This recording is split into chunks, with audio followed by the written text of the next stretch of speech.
Takasan na natin ang mundo, magtago papalayo sa mas tahimik at payapang mundo.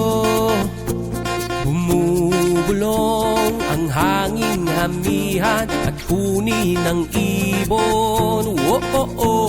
Dumudulog at tinatawag na tayo ng bundok.